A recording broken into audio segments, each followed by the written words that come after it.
রবীন্দ্রনাথ ঠাকুরের একটি অবিস্মরণীয় কাহিনী ক্ষুধিত পাষাণ। আপনারা জানেন যে এই রচনাটির যে নাট্য ঘন আবহ আছে, তাতে নাট্য এবং চলচ্চিত্র জগৎ এতে আকৃষ্ট হয়েছে।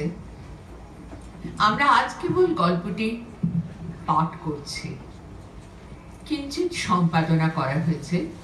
সম্পাদনা করেছেন অর্কদেব ভাদুড়ী। আমরা আছি চারজন: অর্কদেব ভাদুড়ী, শাওন সেন, কিংসুক রায়চৌধুরী, আমি বিজয়লক্ষ্মী বর্মন। আমরা শুরু করছি।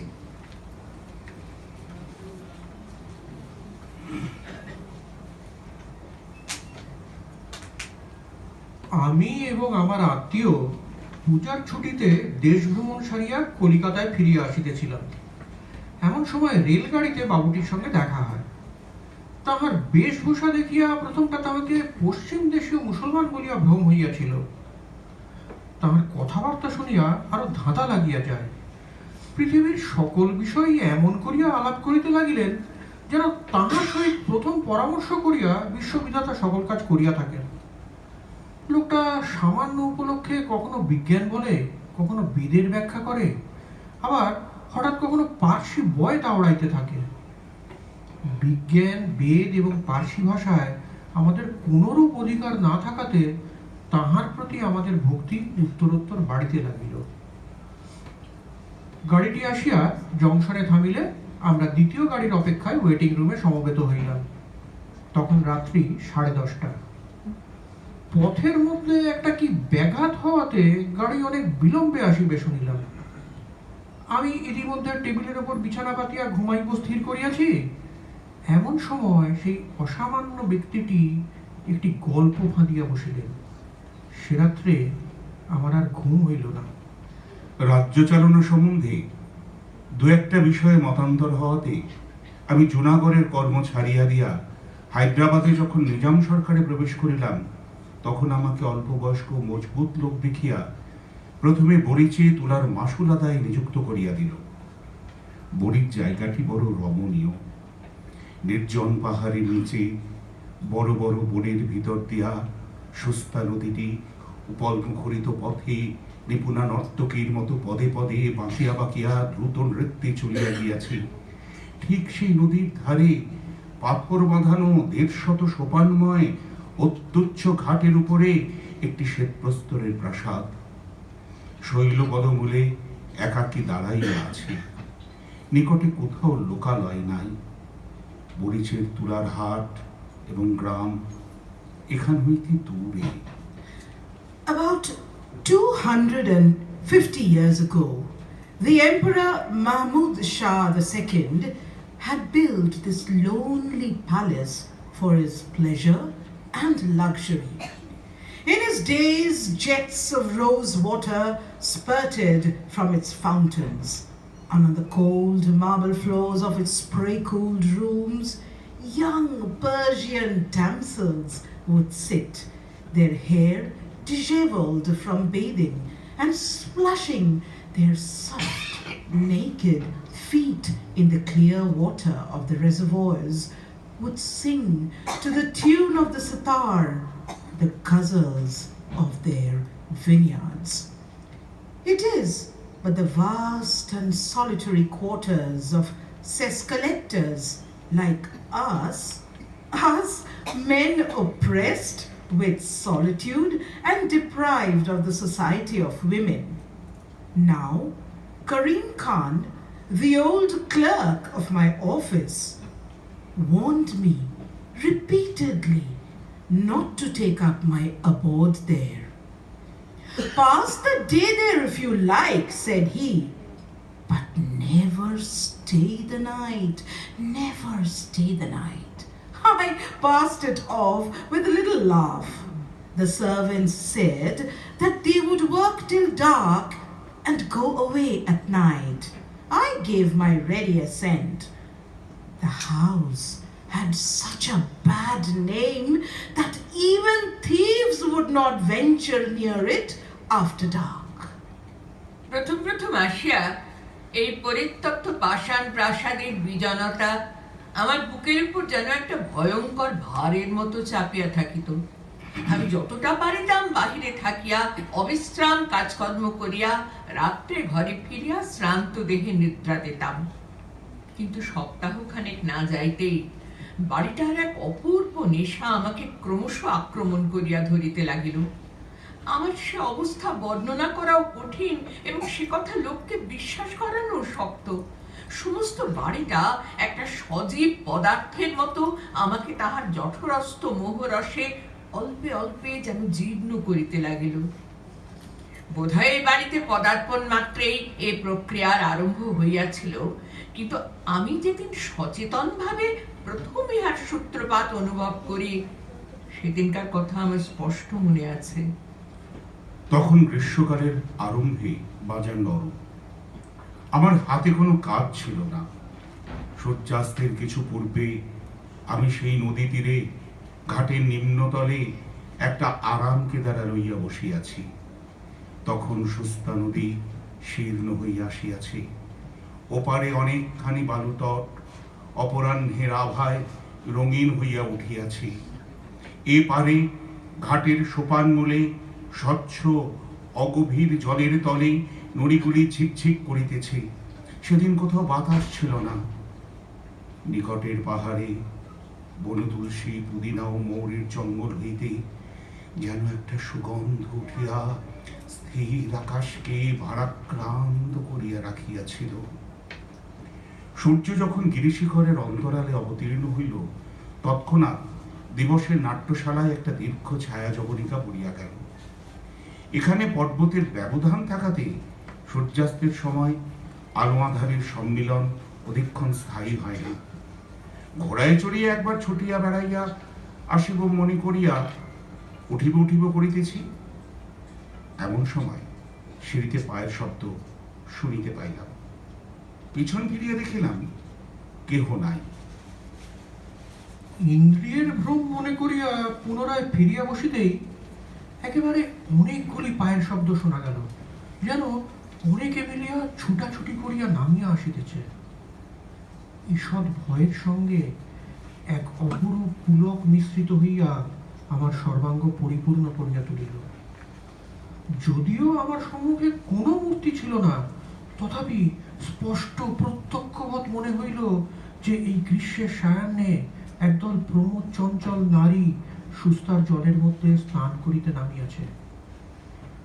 যদিও সেই সন্ধ্যাকালে নিস্তব্ধ গিরিতটে নদী তীরে নির্জন প্রাসাদে কোথাও কিছুমাত্র শব্দ ছিল না, তথাপি আমি যেন স্পষ্ট শুনিতে পাইলাম নির্ঝরের শতধারার মতো সকৌতুক কলভাষ্যের সহিত পরস্পরের দ্রুত অনুধাবন করিয়া আমার পার্শ্ব দিয়া স্নানার্থিনীরা চলিয়া গেল। আমাকে যেন লক্ষ্য করিল না। তাহারা যেমন আমার নিকট অদৃশ্য, আমিও যেন সেই রূপ তাহাদের নিকট অদৃশ্য।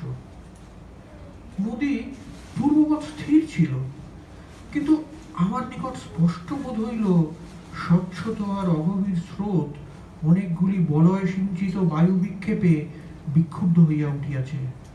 হাসিয়া হাসিয়া সখীগণ পরস্পরের গায়ে জল ছড়িয়া মারিতেছে এবং সন্তরণকারীদের পদাঘাতে জলবিন্দুরাশি মুক্তামুষ্টির মতো আকাশে ছিটিয়া পড়িতেছে। I felt a thrill at my heart.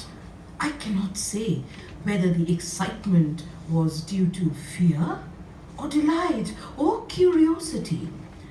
I had a strong desire to see them more clearly, but not was visible before me.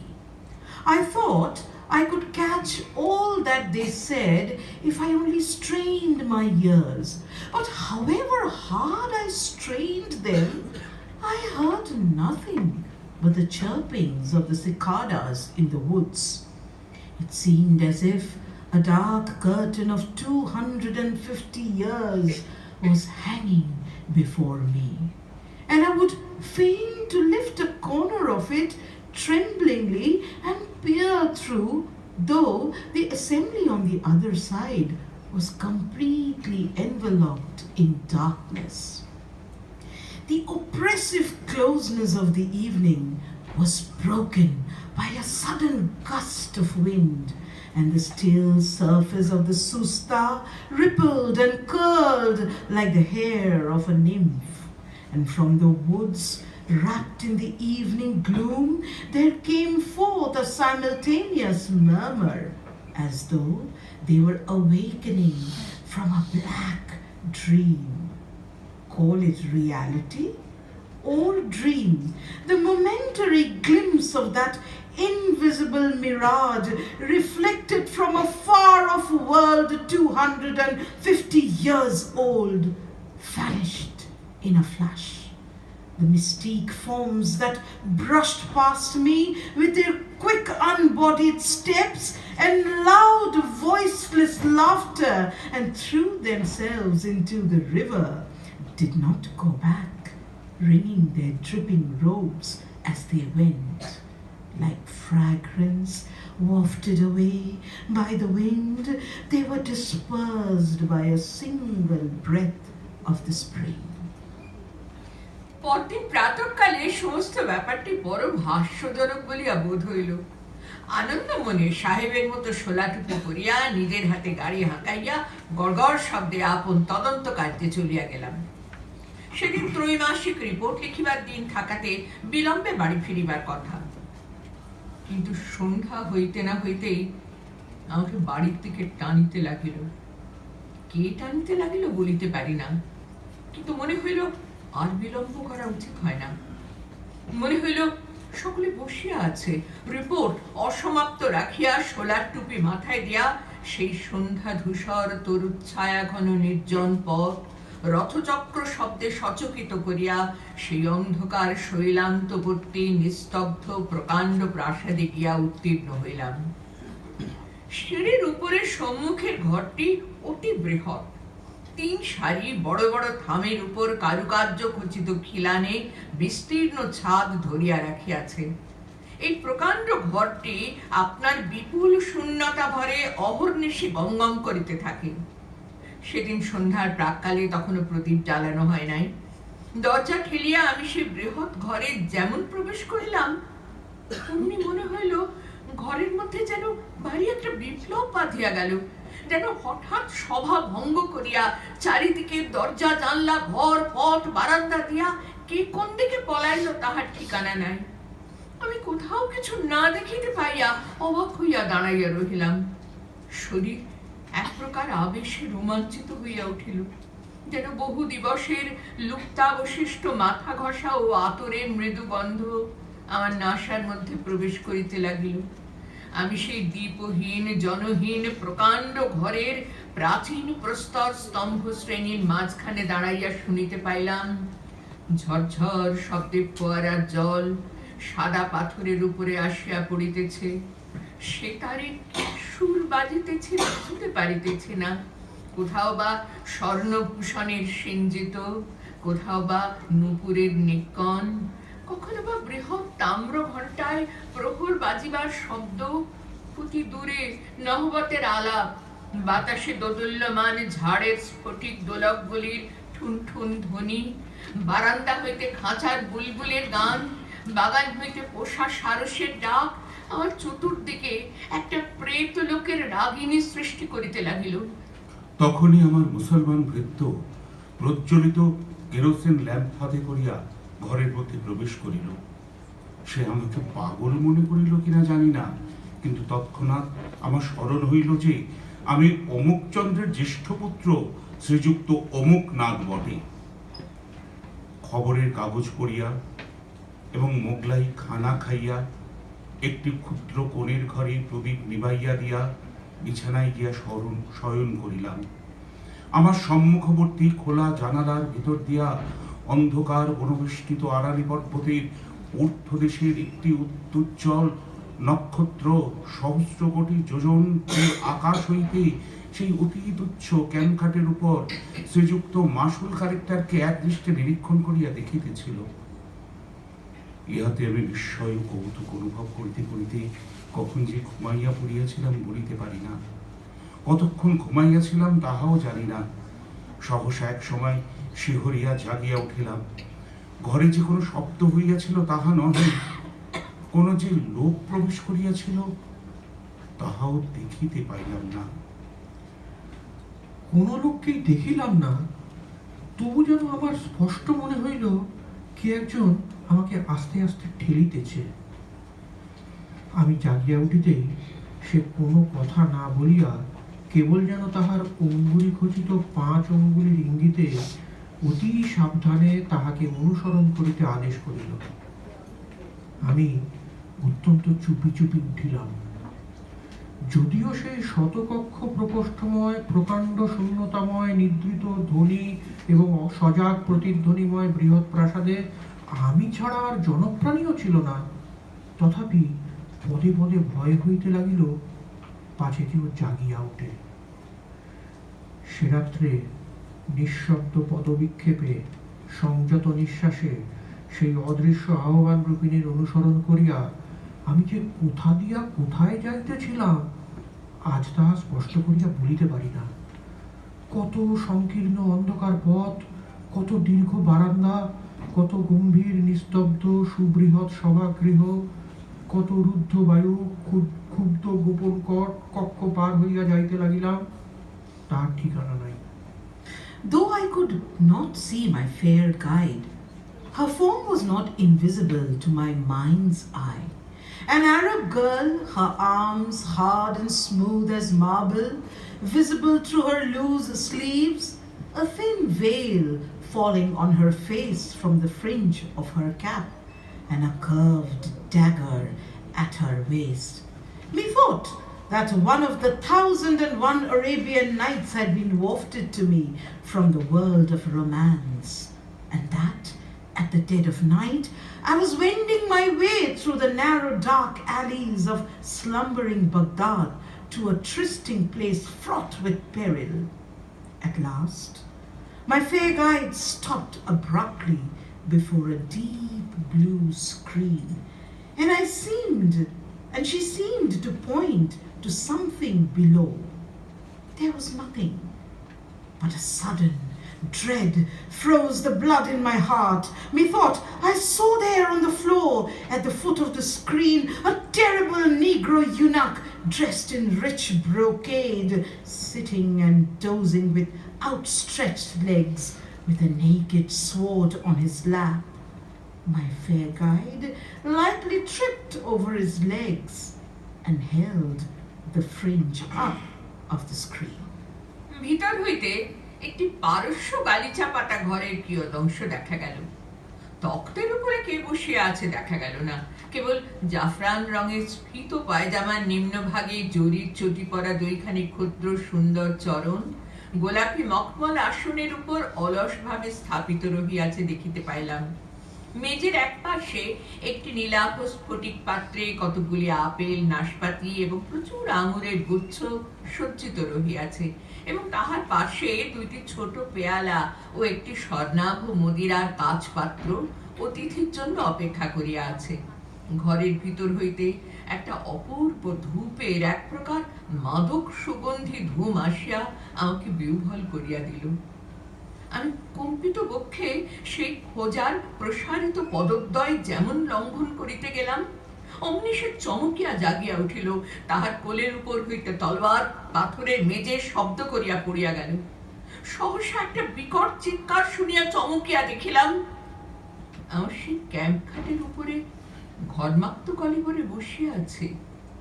ভোরের আলোয় কৃষ্ণপক্ষের খণ্ড চাঁদ জাগরণ ক্লিষ্ট রোগীর মতো পাণ্ডুবর্ণ হইয়া গেছে, এবং আমাদের পাগলা মেহের আলী তাহার প্রাত্যহিক প্রথা অনুসারে প্রত্যুষের জনশূন্য পথে তফাৎ যাও করিয়া চিৎকার করিতে করিতে চলিয়াছে। এইরূপে আমার আরব্য উপন্যাসের এক রাত্রি অকস্মাৎ শেষ হইল, কিন্তু এখনো 1 সহস্র রজনী বাকি আছে। সন্ধ্যার পরে আমি একটা নেশার জালের মধ্যে বিহ্বলভাবে জড়াইয়া পড়িতাম। শত শত বৎসর পূর্বেকার কোনো এক অলিখিত ইতিহাসের অন্তর্গত আর একটা অপূর্ব ব্যক্তি হইয়া উঠিতাম। তখন আর বিলিতি খাটো কর্তা আর 8 পেন্টালুনে আমাকে মানাইত না। তখন আমি মাথায় এক লাল মকমলের ফেজ তুলিয়া, ঢিলা পায়জামা, ফুলকাটা কাবা এবং রেশমের দীর্ঘ চোগা পরিয়া, রঙিন রুমালে আতর মাখিয়া বহু যত্নে সাজ করিতাম এবং সিগারেট ফেলিয়া দিয়া গোলাপ জল পূর্ণ বহু কুণ্ডলায়িত বৃহৎ আলবোলা লইয়া এক উচ্চ গদি বিশিষ্ট বড় কেদারায় বসিতাম, যেন রাত্রে কোনো এক অপূর্ব প্রিয় সম্মিলনের জন্য পরমাগ্রহে প্রস্তুত হইয়া থাকিতাম। তাহার পর অন্ধকার যতই ঘনীভূত হইত, ততই কি যে এক অদ্ভুত ব্যাপার ঘটিতে থাকিত, তাহা আমি বর্ণনা করিতে পারি না। ঠিক যেন একটা চমৎকার গল্পের কতগুলি ছিন্ন অংশ বসন্তের আকস্মিক বাতাসে এই বৃহৎ প্রাসাদের বিচিত্র ঘরগুলির মধ্যে উড়িয়া বেড়াইত। খানিকটা দূর পর্যন্ত পাওয়া যাইত, তাহার পরে আর শেষ দেখা যাইত না। আমিও সেই ঘূর্ণমান বিচ্ছিন্ন অংশগুলির অনুসরণ করিয়া সমস্ত রাত্রি ঘরে ঘরে ঘুরিয়া বেড়াইতাম। One evening, I decided to go out on my horse. I do not know who implored me to stay, but I would listen to no entreaties that day.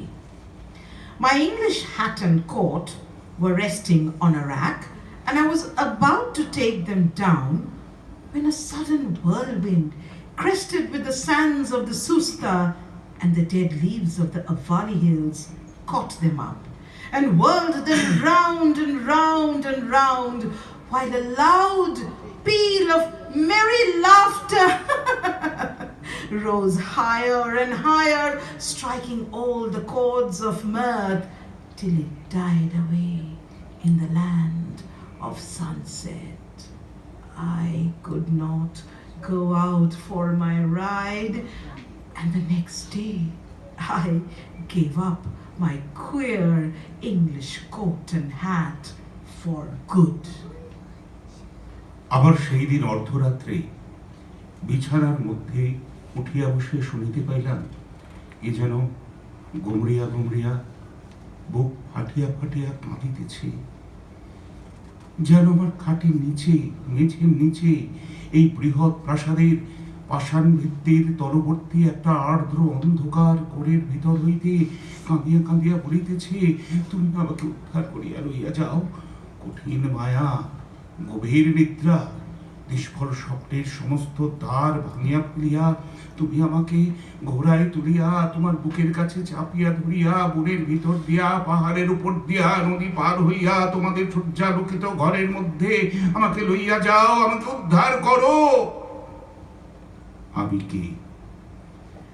আমি কেমন করিয়া উদ্ধার করিব? আমি ঘূর্ণমান পরিবর্তমান প্রশ্ন প্রবাহের মধ্য হইতে উন্মজ্জমানা কামনা সুন্দরীকে তীরে টানিয়া তুলিব। এমন সময় হঠাৎ সেই পাগলা বেহেরারে চিৎকার করিয়া উঠিল, তফাত যাও, তফাত যাও, সব ঝুট হ্যায়, সব ঝুট হ্যায়। চাহিয়া দেখিলাম সকাল হইয়াছে। চাপরাশি ডাকের চিঠিপত্র লইয়া আমার হাতে দিল এবং পাচক আসিয়া সেলাম করিয়া জিজ্ঞাসা করিল, আজ কিরূপখানে প্রস্তুত করিতে হইবে? আমি কহিলাম, না, আর এ বাড়িতে থাকা হয় না। সেই দিনই আমার জিনিসপত্র তুলিয়া লইয়া আপিস ঘরে গিয়া উঠিলাম। আপিসের বৃদ্ধ কেরানির করিম খাঁ আমাকে দেখিয়া ঈষৎ হাসিল। আমি তাহার হাসিতে বিরক্ত হইয়া কোনো উত্তর না করিয়া কাজ করিতে লাগিলাম। যত বিকাল হইয়া আসিতে লাগিল, ততই অন্যমনস্ক হইতে লাগিলাম। মনে হইতে লাগিল, এখনই কোথায় যাইবার আছে। তুলার হিসাব পরীক্ষার কাজটা নিতান্ত অনাবশ্যক মনে হইল। নিজামের নিজামাতও আমার কাছে বেশি কিছু বোধ হইল না। যাহা কিছু বর্তমান, যাহা কিছু আমার চারিদিকে চলিতেছে, ফিরিতেছে, খাটিতেছে, খাইতেছে, সমস্তই আমার কাছে অত্যন্ত দীন, অর্থহীন, অকিঞ্চিৎকর বলিয়া বোধ হইল। আমি কলম ছুঁড়িয়া ফেলিয়া বৃহৎ খাতা বন্ধ করিয়া তৎক্ষণাৎ টমটম চড়িয়া ছুটিলাম। দেখিলাম টমটম ঠিক গোধূলি মুহূর্তে আপনি সেই পাষাণ প্রাসাদের দ্বারের কাছে গিয়া থামিল। দ্রুত পাদেশ্বরীগুলি উত্তীর্ণ হইয়া ঘরের মধ্যে প্রবেশ করিলাম। আজ সমস্ত নিস্তব্ধ, অন্ধকার ঘরগুলি যেন রাগ করিয়া মুখ ভার করিয়া আছে। অনুতাপে আমার হৃদয় উদ্বেলিত হইয়া উঠিতে লাগিল, কিন্তু কাহাকে জানাইব, কাহার নিকট মার্জনা চাহিব, খুঁজিয়া পাইলাম না। আমি শূন্য মনে অন্ধকার ঘরে ঘরে ঘুরিয়া বেড়াইতে লাগিলাম।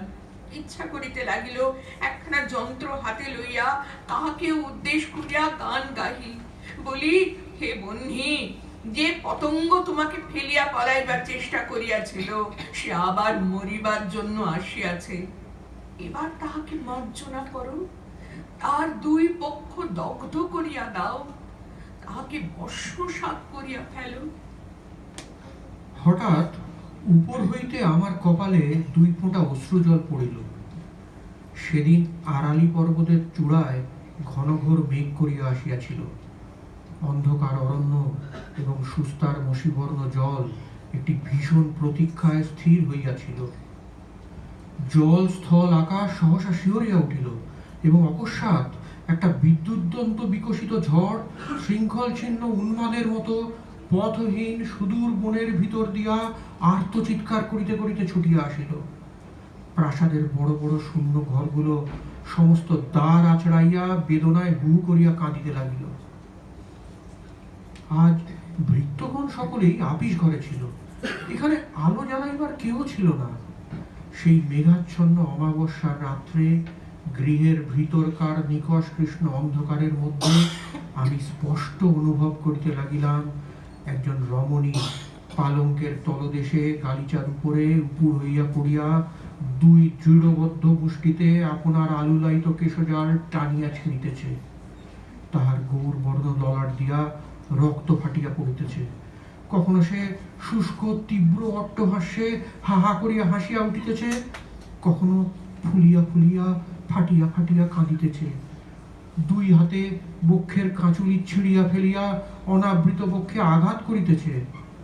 মুক্ত বাতায়ন দিয়া বাতাস গর্জন করিয়া আসিতেছে এবং মুষলধারে বৃষ্টি আসিয়া তাহার সর্বাঙ্গ অভিষিক্ত করিয়া দিতেছে। সমস্ত রাত্রি ঝড়ও থামে না, ক্রন্দনও থামে না। আমি নিষ্ফল পরিতাপে ঘরে ঘরে অন্ধকারে ঘুরিয়া বেড়াইতে লাগিলাম। কেহ কোথাও নাই, কাহাকে সান্ত্বনা করিব? এই প্রচন্ড অভিমান কাহার? এই অশান্ত আক্ষেপ কোথা হইতে উত্থিত হইতেছে? পাগল চিৎকার করিয়া উঠিল, তফাত যাও, তফাত যাও, সব ঝুট হ্যায়, সব ঝুট হ্যায়। দেখিলাম ভোর হইয়াছে এবং মেহের আলী এই ঘোর দুর্যোগের দিনেও যথা নিয়মে প্রাসাদ প্রদক্ষিণ করিয়া তার অভ্যস্ত চিৎকার করিতেছে। হঠাৎ আমার মনে হইল হয়তো এই মেহের আলীও আমার মতো একসময় এই প্রাসাদে বাস করিয়াছিল, এখন পাগল হইয়া বাহির হইয়াও এই পাষাণ রাক্ষসের মোহে আকৃষ্ট হইয়া প্রত্যহ প্রত্যুষে প্রদক্ষিণ করিতে আসে। আমি তৎক্ষণাৎ সেই বৃষ্টিতে পাগলার নিকট ছুটিয়া গিয়া তাকে জিজ্ঞাসা করিলাম, মেহের আলী, কেয়া ঝুট হ্যায় রে? সে আমার কথায় কোন উত্তর না করিয়া আমাকে ঠেলিয়া ফেলিয়া অজগরের কবলের চতুর্দিকে ঘূর্ণমান মহাবিষ্ট পক্ষীর ন্যায় চিৎকার করিতে করিতে বাড়ির চারিদিকে ঘুরিতে লাগিল। কেবল প্রাণপণে নিজেকে সতর্ক করিবার জন্য বারংবার বলিতে লাগিল, তফাৎ যাও, তফাৎ যাও,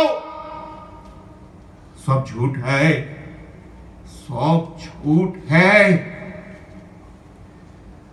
আমি সেই জল ঝড়ের মধ্যে পাগলের মতো আপিসে গিয়া করিম খাঁকে ডাকিয়া বলিলাম, ইহার অর্থ কি? আমাকে খুলিয়া বলো। Well, what I gathered from that old man was this: that at one time countless unrequited passions and unsatisfied longings and lurid flames of wild blazing pleasure raged within that palace, and that the curse of all the heartaches and blasted hopes had made its every stone thirsty, and hungry, eager to swallow up like a famished ogress any living man whom I chanced to approach. Not one of those who lived there for 3 consecutive nights could escape these cruel jaws, except Meher Ali, who had escaped at the cost of his reason. I asked, "Is there no means whatever of my release?" The old man said, "There is only one means, and that is very difficult. I will tell you what it is. But first, you must hear the history of a young Persian girl who once lived in that pleasure dome. A stranger, or a more bitterly heart-rending tragedy was never enacted on this earth." এমন সময় কুলিরা আসিয়া খবর দিল গাড়ি আসিতেছে। এত শীঘ্র? তাড়াতাড়ি বিছানাপত্র বাঁধিতে বাঁধিতে গাড়ি আসিয়া পড়িল। সে গাড়ির ফার্স্ট ক্লাসে একজন সুপ্তথিত ইংরাজ জানলা হইতে মুখ বাড়াইয়া স্টেশনের নাম পড়িবার চেষ্টা করিতেছিল। আমাদের সহযাত্রী বন্ধুটিকে দেখিয়াই হ্যালো বলিয়া চিৎকার করিয়া উঠিল এবং নিজের গাড়িতে তুলিয়া লইল। আমরা সেকেন্ড ক্লাসে উঠিলাম। বাবুটি কে খবর পাইলাম না, গল্পেরও শেষ শোনা হইল না। ধন্যবাদ।